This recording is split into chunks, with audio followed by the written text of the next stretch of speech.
السلام علیکم، میرا نام ہے زین مختار اور آج ہے 5 دسمبر 2022 کا آخری مہینہ ہے۔ میں امید کرتا ہوں آپ سب لوگ خیر و عافیت سے ہوں گے۔ سب سے پہلی چیز خوشخبری سے شروع کرتے ہیں۔ پاکستان کے اندر آپ کو پتہ ہے ہم سارے لوگوں کے لیے جس طرح کے حالات ہیں ایسی اچھی خبریں کم ہوتی ہیں، لیکن یہ بہت ہی اچھی خبر ہے تمام مسلمانوں اور پاکستانیوں کے لیے۔ جیسا کہ آپ سب لوگ جانتے ہیں 2019 کے آخر میں جب کورونا کی وبا پوری دنیا میں پھیلی تو جو بھی میس ایکٹیویٹیز تھیں جیسا کہ جو حج ہے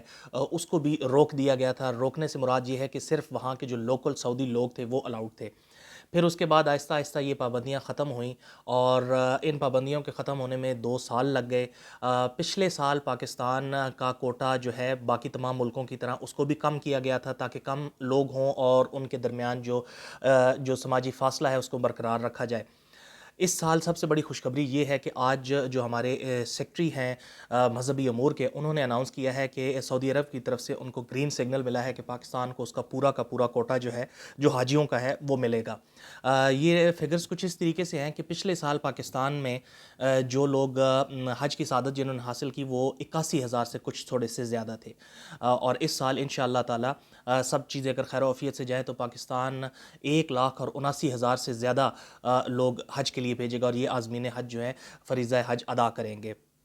بہت اچھی خبر ہے 2-3 طریقے سے۔ سب سے پہلی بات یہ کہ جو لوگ اس بات کی خواہش رکھتے تھے کہ وہ سفر مکہ کریں ان کی یہ خواہش پوری ہوگی۔ دوسرا یہ کہ اب کووڈ کے ایک زمانے سے ہم نکل آئے ہیں اور چیزیں جو ہیں جو دنیا ہے وہ اپنی نارمیلٹی کی طرف واپس جا رہی ہے۔ ان اجتماعات ویسے بھی اگر ملکی طور پر بھی دیکھا جائے تو ان کا بڑا ایفیکٹ ہوتا ہے، اور خاص طور پر یہ جو حج سے ریلیٹڈ یہ خوشخبری ہے یہ پاکستانیوں کے لیے ایک بہت اچھی چیز ہے۔ دوسری چیز جس کے اوپر آج بات کرنی ہے وہ یہ ہے کہ ہم دیکھ رہے ہوں گے انٹرنیشنل میڈیا کے اوپر آپ سب لوگوں کی نظر سے گزرا بھی ہوگا، اور جن لوگوں کو اس چیز کے بارے میں زیادہ علم نہیں ہے میں ان کے لیے سادہ الفاظ میں آج یہ بات ایکسپلین کرنا چاہتا ہوں، بتانا چاہتا ہوں۔ ایران کے اندر پچھلے 2 سے 3 ماہ کے اندر بہت شدید قسم کے جو ہیں وہ مظاہرے ہو رہے ہیں، اور ان مظاہروں کی ایک جو لیٹسٹ وہ چیز یہ تھی کہ پچھلے ہفتے جو ایرانی انقلاب کے سربراہ ہیں آیت اللہ خمینی، ان کے جو آبائی گھر ہے اس کو بھی جلا دیا گیا تھا۔ یہ ایران میں رہنے والے اور ایران کے ساتھ ہمدردی رکھنے والے لوگوں کے لیے ایک بڑی الارمنگ قسم کی نیوز تھی۔ اب یہ سب کچھ ہو کیوں رہا تھا؟ اس کے پیچھے ایک ہی ریزن ہے، اور ریزن یہ ہے کہ ایک خاتون ہے جی، ایک لڑکی ماشا امینی اس کا نام ہے، اور وہ جو ایران کی ایک سو کالڈ جس کو کہتے ہیں نا کہ جو پیٹرول فورس انہوں نے بنائی ہوئی تھی،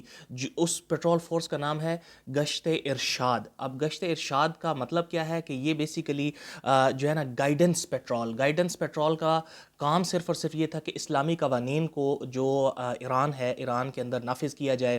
اور یہ آن روڈ ہوتے تھے، سڑک کے اوپر ہوتے تھے، اور جس طرح حجاب کو پراپرلی کرنا اور اس طرح کی جتنی بھی چیزیں ان کا انفورس کرنا ان کی ڈیوٹی ہوتا تھا۔ تو یہ جو لڑکی ہے ماشا امینی، اس کا انتقال ہوا جب اس کو پکڑا اس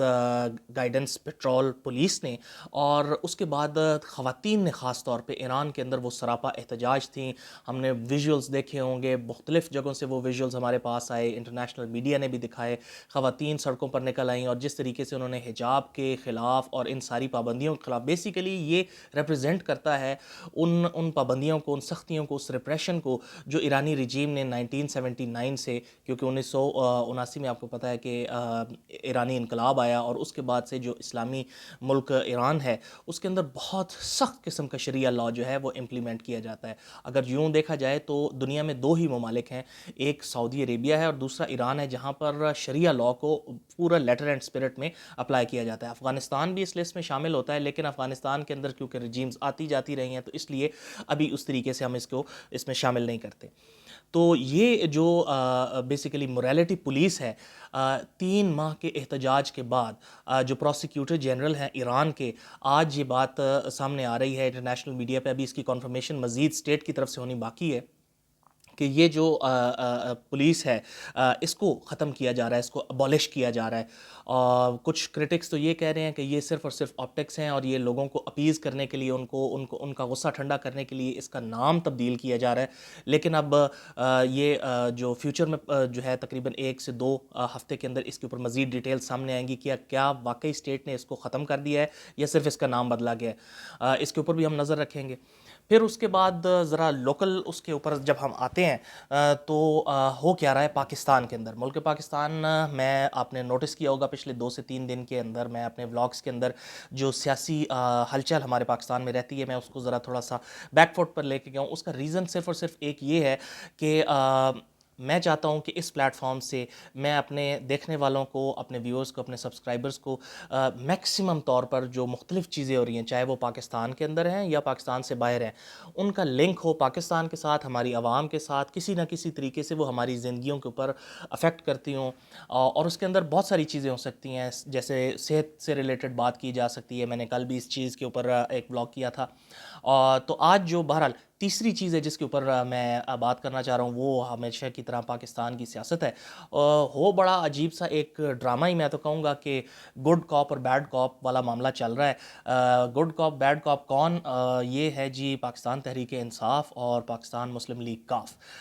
کے فرنٹ فٹ کے اوپر ذرا ایگریسو قسم کی سیاست کر رہے ہیں عمران خان صاحب. اور ایک دن وہ کہتے ہیں کہ ہم نے بات چیت کرنی ہے، اگلے دن وہ اس بات سے پیچھے ہٹ جاتے ہیں اور وہ کہتے ہیں کہ میں نے تو ہر حالت میں دسمبر کے اندر اسمبلیاں تحلیل کر دینی ہیں. اور اس بات کی جو تصدیق ہے وہ ان کے کچھ پارٹی کے رہنما اور پھر ان کے ساتھ جو ایک پارٹی والے شیخ رشید صاحب ہیں، آلدو کہ وہ بڑے پرانے سیاستدان ہیں اور ان کی ایک فیس ویلیو ہے میڈیا کے اس سے نظر سے، لیکن وہ بھی یہی کہتے ہیں کہ جی دسمبر کے اندر یہ ہو جائے گا. دوسری طرف جو گڈ کاپ والی جو رول ہے وہ ملا ہوا ہے پاکستان مسلم لیگ کاف کو. اسٹریٹجی بڑی اچھی ہے کہ ایک طرف سے اٹیک کیا جائے اور دوسری طرف سے ڈیفینڈ کیا جائے. اس میں مسلم لیگ کاف جو ہے وہ کیا کر رہی ہے کہ کبھی مونس الہی صاحب سامنے آتے ہیں، پھر اس کے بعد کل سے لے کر آج تک بڑا اس کے اوپر بات چیت ہو رہی ہے. 2 انٹرویوز دیے چودھری پرویز الہی جو سی ایم پنجاب ہیں، اور انہوں نے کہا جی کہ باجوہ صاحب تو جو ہیں انہوں نے اللہ نے ان کو ہماری طرف بھیجا اور ہمیں سیدھا راستہ دکھایا and so on and so forth. آپ سب لوگ ان چیزوں کو جانتے ہیں، مجھے ڈیٹیل میں جانے کی ضرورت نہیں ہے.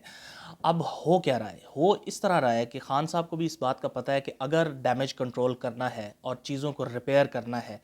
تو ان کی اپنی پارٹی کے اندر تو کوئی اتنے ریلائبل سورسز ہیں نہیں کہ جن کو وہ بھیج کر ان کے گڈ آفیسز کو یوز کر کے اپنے لیے معاملات کو بہتر کریں. تو کیوں نہ مسلم لیگ کاف کل جس طرح کہ پرویز الہی صاحب نے کہا کہ ہمارے تعلقات تو 1983 سے چلتے آ رہے ہیں اداروں کے ساتھ، تو کیوں نہ ان کے گڈ آفیسز کو یوز کرتے ہوئے اپنے جو تعلقات جو خراب ہو گئے ہیں ان کو استوار کیا جائے. اسٹریٹجی اچھی ہے، کیا اس کا کوئی یہ فروٹفل ہوگی، اس سے کچھ ہوگا،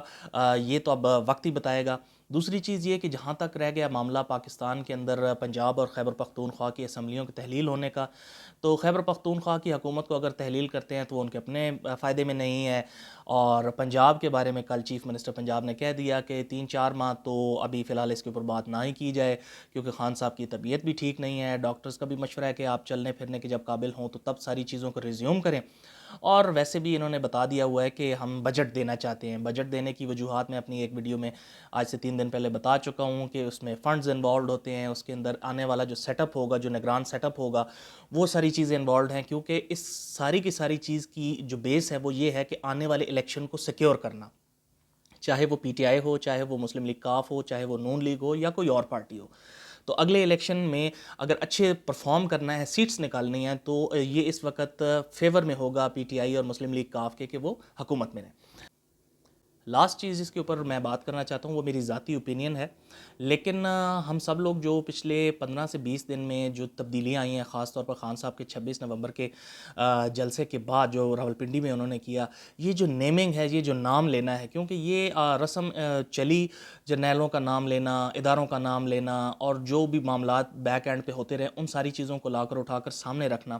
آلدو کہ یہ چیزیں جو ہوتی ہیں ان کے بارے میں اگر اس کو بڑے تناظر میں دیکھا جائے، انٹرنیشنلی دیکھا جائے یا لوکلی نیشنلی دیکھا جائے، تو یہ ساری جو چیزیں ہیں ان کو اگر پس پردہ ہی رکھا جائے تو زیادہ بہتر ہوتا ہے، کیونکہ ایسا کرنے سے، یہ نام لینے سے معاملات ہمیشہ خرابی کی طرف جاتے ہیں. آج کل ہمارے پاکستان میں ہو صرف یہ رہا ہے کہ چاہے وہ کوئی تجزیہ نگار ہو، چاہے وہ کوئی اینکر ہو، یا پھر وہ سیاستدان جو کسی نہ کسی طریقے سے ناخوش ہیں، چاہے وہ اسٹیبلشمنٹ سے ناخوش ہیں یا کسی اور سے یا کسی ادارے سے، تو وہ کیا کرتے ہیں کہ جی وہ نام لینا شروع کر دیتے ہیں. اب مسئلہ یہ ہے کہ آج اس دور کے اندر جب فالس انفارمیشن اور فیک انفارمیشن اتنی زیادہ پھیل چکی ہے، جو دیکھنے والا ہے، جو سننے والا ہے، جو عام عوام ہے، وہ یہ نہیں دیکھتے کہ یہ بات سچ ہے یا نہیں ہے، اس کے اوپر بالکل اندھا دھند جو ہے وہ تقلید ہوتی ہے.